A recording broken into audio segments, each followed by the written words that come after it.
Hello everyone, I'm Victoria. I'm an officer for the Students' Union, and here with me today is Claire.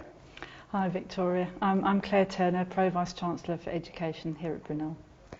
So as all of you know, today is International Women's Day, which is a global celebration of women, but I think it's more than that. I think it's a day to talk about gender equality and raise awareness of issues that women face.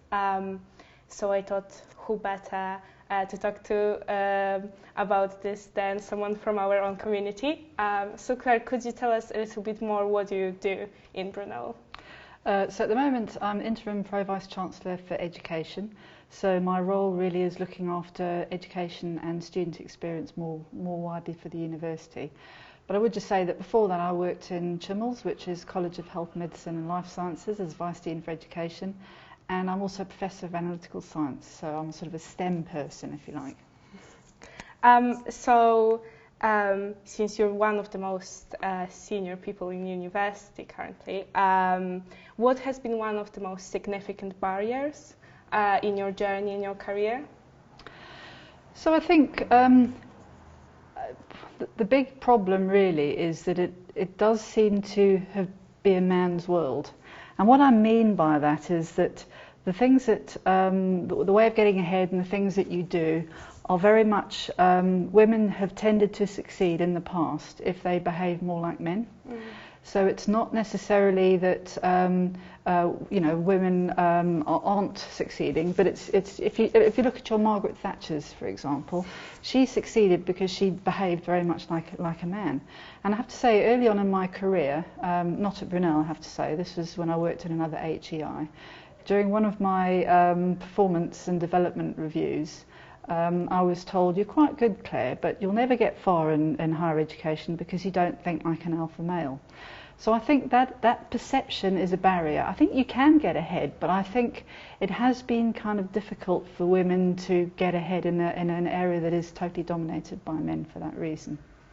Yeah, it seems a shame that kindness and things like that are called feminine a lot of times aren't as much as appreciated, because I think that's a lot of times what you want in leadership. Yes, I think you need empathy and compassion and kindness, and traditionally that's not been how it's been thought of as sort of what being strong is. And I think over the course of my career that is actually slowly changing. Actually, I feel slightly more positive about that. I think we have a long way to go, but I do think it is changing from when I first started my career. That's really good. So have you ever experienced resilience when leading men? Well, I think leading men does require it depends on the men. I mean, I've worked with some absolutely wonderful men who've been absolutely great and been very supportive. But sometimes men don't actually like being led by women, and I have had some experience of that in the past. And I think you just have to. My approach, I don't know if my approach is right, but my approach has always been to try and almost make light of the relationship you have with people, so you make it much more informal and do it by persuasion and whatever, rather than sort of authority, if you like. And I found that generally that helps better. So I'm not using masculine traits to do that, I'm using more feminine traits, I guess, to try and get that things across. Yeah, that's really good to hear, because I think a lot of people just can't change themselves, but also want to, go into those high leadership positions. Yeah, I think you are what you are. I think that's absolutely right. I mean, you can develop areas of yourself, but trying to make yourself different from what you are doesn't work. And I think the problem is trying to make the environment be more open to a wide variety of people rather than one particular way of doing things, if you like. Yeah, I think a lot of times what you're saying about how male people aren't maybe used to being led by women, and maybe that's why it's a different situation, because for so long that wasn't possible, and so we just didn't see that. So have you felt like you were ever anxious or afraid at your work, in the big meetings? So, well, there have been times when I felt pretty much like a fish out of water.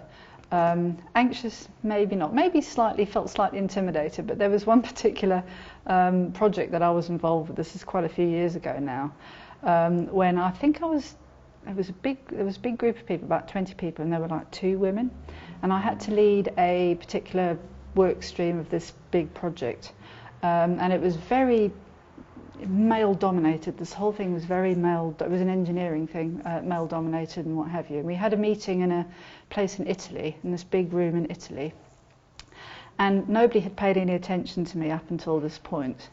But what happened was the windows were open and in flew this huge giant insect. It was about this big, and everybody went eek, and they didn't know what to do, and I just picked it up, opened the window and threw it out the window. Power move. And it was a power move, and do you know, I got a round of applause for that, which was quite funny. And after that, everyone treated me differently. I'd clap. I'd like my saviour. So do you think you ever feel like you're being treated a little bit differently than your male colleagues? So I think I've definitely had that early on, where I think women, and I have felt patronised on many, many occasions. I have to say, not recently, not since I've been at Brunel. I haven't felt like that at all since at Brunel. But much earlier in my career, frequently. I worked in an engineering research institute, and, you know, sort of academic type women were pretty thin on the ground there. And there was the assumption that we were women and we couldn't do anything. So you just go, okay, well, you have that expectation, and then you just get on and do your thing. And but you know, it's kind of tough to deal with that. So I think you do have to be quite thick-skinned. That actually perfectly leads me to my next question, which is, how do you build your confidence and your resilience to situations like that? Yeah, so it's actually quite hard to do that. I think one of the issues that women face probably more than men is self-belief. So I think we often question our abilities a lot more, and whether we're doing something right, or whether we know something in the right way, or express it in the right way. And I think that's a trait that women tend to have, often more than men. So men often act like they know something when they don't, whereas women don't. So for example, if you're applying for a job, I mean, I read a lot of job applications in my role at Brunel.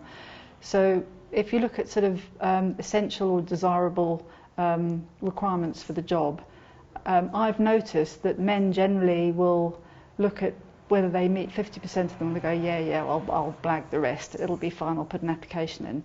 Whereas a lot of women, and I myself have been guilty of this in the past, won't apply because I might not have met 2 of them. You think, oh, I'm not quite ready for that. And I think it's about the question of confidence.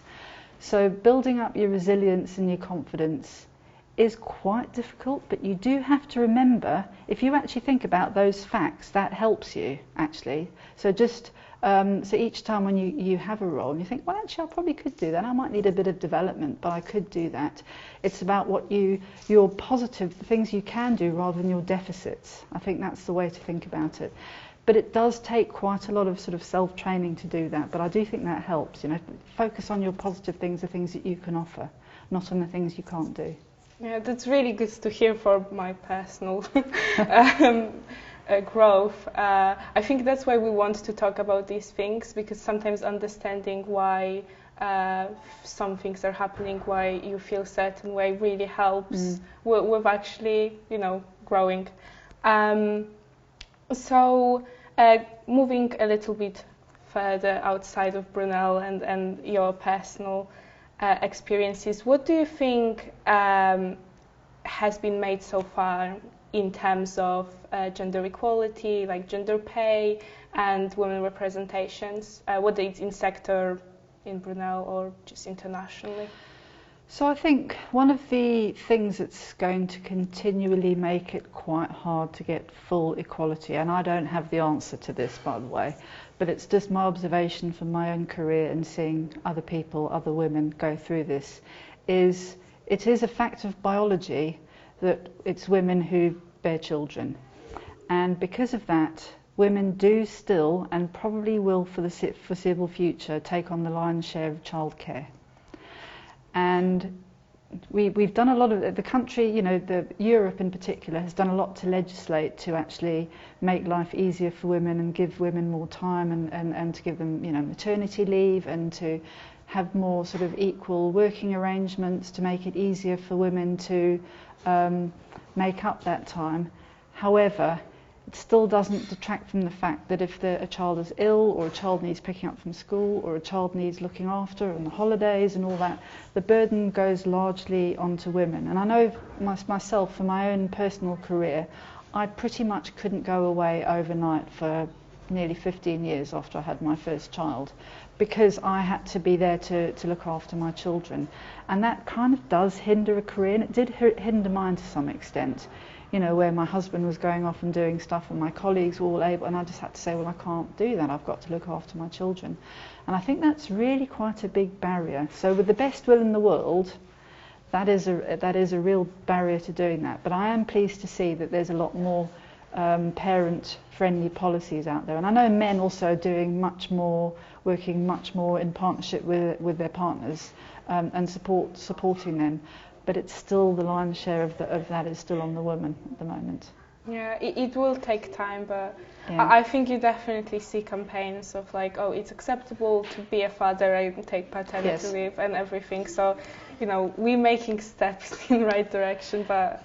Yeah, and I think also men are missing out on a lot, and I think they need the opportunity themselves to feel that it's permissible for them to do something they probably want to do, but the society hasn't really...